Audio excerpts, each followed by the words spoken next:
कोकणात थंडी म्हणजे फक्त गार वारा नाही.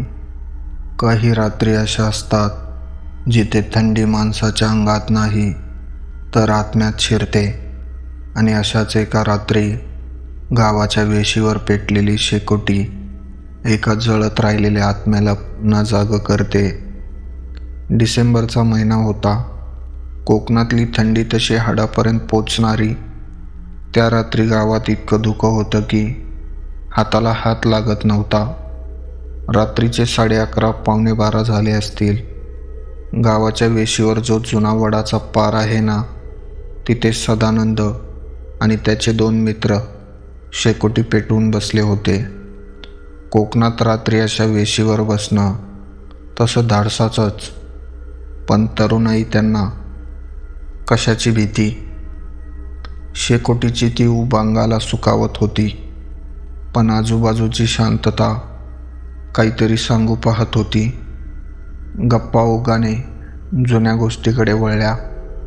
गण्याने हाताची घडी घट्ट केली आणि तो सदानंदाला म्हणू लागला, काय रे सध्या, तुला माहिती आहे का, जुनी माणसं म्हणतात की थंडीच्या दिवसात या वेशीवर एकटं थांबू नये, कुणीतरी सोबतीला येतं.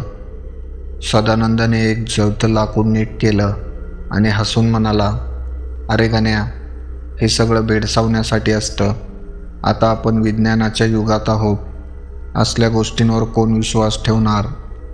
तेवढ्यात तिसरा मित्र बंडा, जो बराच वेळ गप्प होता, त्याने एक उसासा सोडला आणि तो म्हणाला, विज्ञानाचं मला माहीत नाही रे, पण बरोबर 10 वर्षापूर्वी याच वेशीवर एक म्हातारा थंडीने इतका गारटला होता की त्याने स्वतःला ऊब देण्यासाठी खूप मोठी शेकोटी पेटवली. लोक म्हणतात की त्या रात्री वारा इतका सुटला की त्याच्या अंगावरच्या घोंगडीने पेट घेतला आणि त्या धुराच्या लोटात तो म्हातारा कधी राग झाला हे कोणालाच कळलं नाही. सकाळी फक्त त्याच्या जळलेल्या घोंगडीचा वास या वेशीवर दरवळत होता. बंडाचं बोलणं ऐकून सदानंदच्या अंगावर सरसरून काटा आला. शेकोटी आता विझत चालली होती. मित्र आपापल्या वाड्यांकडे जायला निघाले. सदानंदचं घर गावाच्या अगदी टोकाला शेताच्या पलीकडे होतं. त्याने आपली कानटोपी नीट डोक्यावर ओढली, मफलर नाकापर्यंत गुंडाळला आणि तो पायीच निघाला. रस्ता पूर्णपणे निर्मनुष्य होता. टॉर्चचा प्रकाशही त्या धुक्यात हरवून जात होता. चालता चालता सदानंदाला मागून पावलाचा आवाज ऐकू येऊ लागला. त्याने मागे वळून पाहिलं, पण मागे फक्त पांढरं धुकं होतं. त्याने वेग वाढवला तसा मागच्या पावलांचा वेगही वाढला. अचानक एका वळणावर त्याला एक आकृती दिसली. एक म्हातारा माणूस अंगावर जुने मळकट घोंगडी घेऊन थरथरत उभा होता. सदानंदाच्या काळजाचा ठोका चुकला, पण माणुसकी आडवी आली. तो जवळ गेला आणि विचारलं, बाबा, या थंडीचे इथे काय करताय?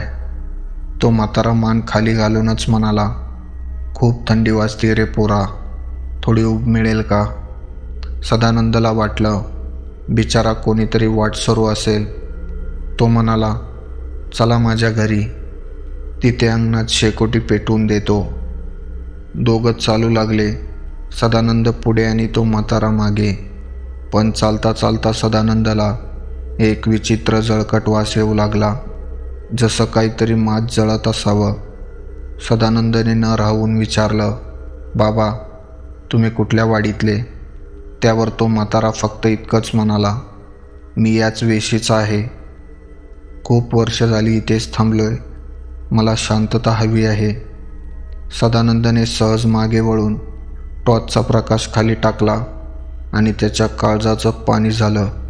म्हातारा जिथे पाऊल ठेवत होता तिथे धुक्यातून पांढरी वाफ निघत होती आणि जमिनीवर जाळाल्यासारखे काळे डाग उमटत होते.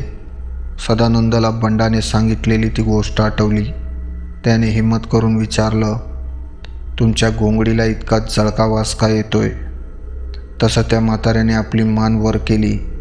त्याचं तोंड पूर्णपणे कोळशासारखं काळं पडलेलं होतं आणि डोळ्यांच्या जागी फक्त लाल निखारे चमकत होते. तो मोठ्याने ओरडला, कारण मी अजूनही जळतोय रे लेका. सदानंदने टॉर्च फेकून दिली आणि तो घराच्या दिशेने जीवाच्या आकांताने धावू लागला. मागे त्याला त्या म्हाताऱ्याच्या घोंगडीचा आणि लाकड जळण्याचा आवाज स्पष्ट ऐकू येत होता. त्याने घर गाठलं, दरवाजा जोरात धाडदिशी बंद केला. त्याचे वडील जागे झाले. सदानंद थरथरत होता. त्याला काहीच बोलता येत नव्हतं. सकाळ झाली. सदानंदला रात्रीचा तो प्रसंग एखादं स्वप्न वाटत होता. पण जेव्हा तो घराच्या ओट्यावर आला तेव्हा त्याला तिथे एक जळलेली घोंगडी पडलेली दिसली.